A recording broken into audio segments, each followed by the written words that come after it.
안녕하세요. 천재소방입니다.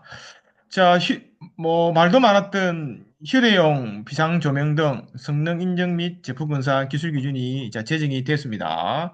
자, 휴대용 비상조명 등은 우리 소방시설법에 이제 휴대용이 아니고 비상조명 등 화재안전 기준에 보면 설치 기준이 있고, 대부분 이게 다중이용업소 이제 특별법 시행령에 보면 안전시설 있죠. 이 뭐 다중이용업소하고 숙박시설 등에 이렇게 설치하도록 이렇게 규정이 되고 있습니다.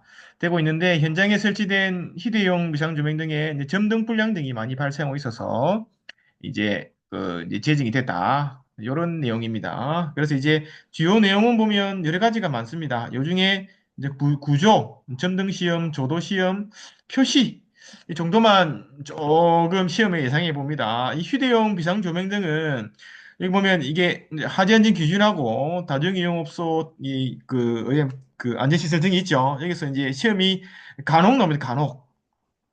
아주 자주 나오는 건 아니고 간혹 나오는데 그래도 제정이 됐으니까 이 구조나 점등 시험, 조도 시험, 표시 이런 부분들은 한번 좀 준비해 가시는 게 좀 낫지 않을까 이렇게 생각해 봅니다. 비록 안 나올 수는 있지만 이런 제정이 됐다는 거는 언젠가는 나올 수 있는 그 이제 여건이 남아져 있거든요. 그래서 한번쯤은 준비해 주십시오.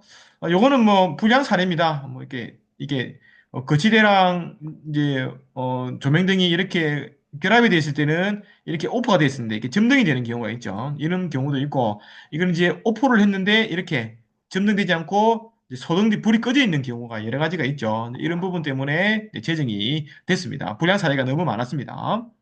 네, 그래서 제정문을 보면 구조, 점등 시험, 조도, 표시사항 이렇게 준비하시고 세칙은 필요하신 분만 좀 보십시오. 처음 구조 보겠습니다. 자, 이 구조가 내용이 좀 많습니다.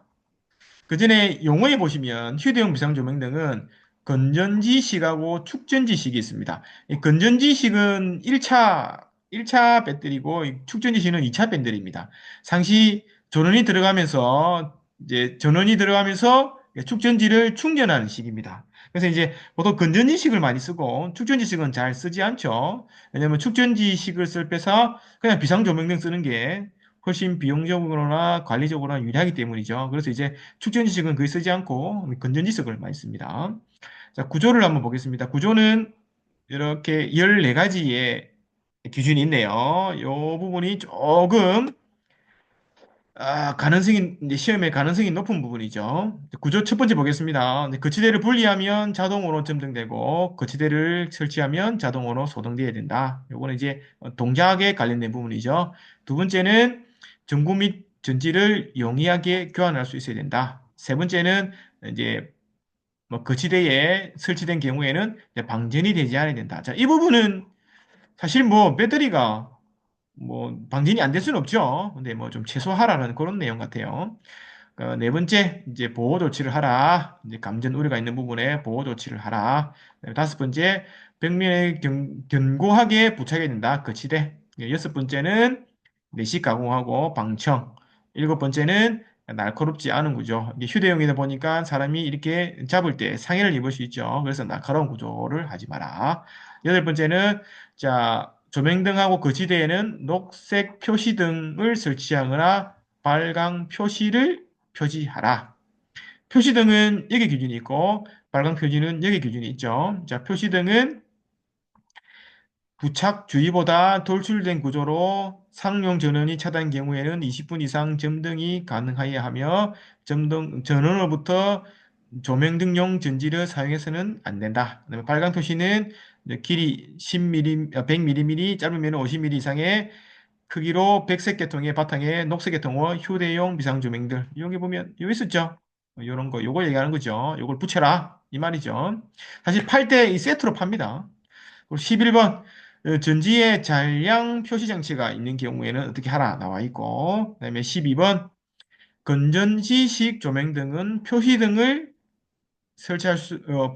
설치한 경우에는 어떻게 하라 이렇게 나와 있죠. 자, 그리고 13번, 14번은 용량 부분이죠. 건전지식의 용량은 다음에 어, 용량을 고려해서 소비 전류 등 고려해서 용량을 선정해야 된다. 점등의 점검에 따른 소비 전류, 건전지 자연 방전 전류, 잔량 표시 장치가 있는 경우에 전지의 잔량 표시에 따른 소비 전류, 잔량 표시에 표시하는 소비 전류 다 합쳐야 됩니다. 부가 장치가 설치된 경우에는 부가 장치에 대한 소비 전류, 기타 전류를 소모하는 소비 전류, 안전 여유를 해가지고 건전지의 용량을 산정하라. 이런 말 같습니다. 그다음에 다 축전지식 상시 2차 전지죠. 2차 전지는 이렇게 잘 쓰진 않지만 이러한 내용이 있습니다. 그러니까 이 부분이 많이 쓰는 거죠. 요거는 한번 읽어보십시오. 자, 그리고 이제 점등 시험하고 조도 시험이 있습니다. 자, 점등 시험은 20분간 점등이 유지된다. 이게 기준이 있죠. 그리고 제조사별로 하는 경우에 20분 이상 경우에는 유효 점등 시간은 20분 이상 10분 간격으로 한다. 예를 들어서 20분, 30분, 40분 이렇게 하라 이 말이죠.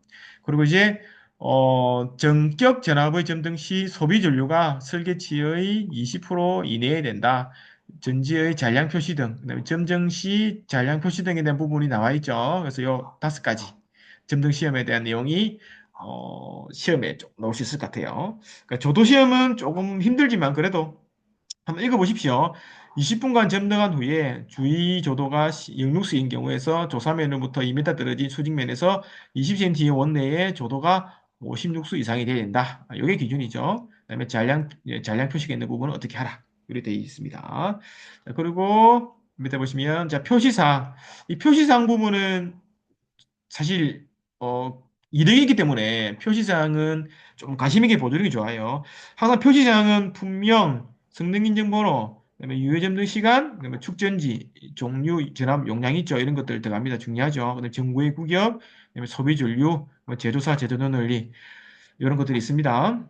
한번 보시기 바랍니다. 자, 그리고 세칙. 자, 세칙은 실무에 필요하신 분들은 이 세칙을 제가 넣어놨으니까 세칙 한번 보시고 조금 이해가 안 가신 분들은 이 전등 시험 이런 것도 이렇게 어떻게 전등한다 이렇게 나와 있거든요. 한번 읽어보시기 바랍니다. 조도 시험도 이렇게 나와 있습니다. 자, 이 부분은 뭐 시험에 100%는 나오지 않겠지만 그래도 휴대용 전자 등은 이 부분은 나올 수 있다고 판단이 됩니다. 그래서 잘 정리하셔가지고 시험 대비하시기 바랍니다. 자, 감사합니다.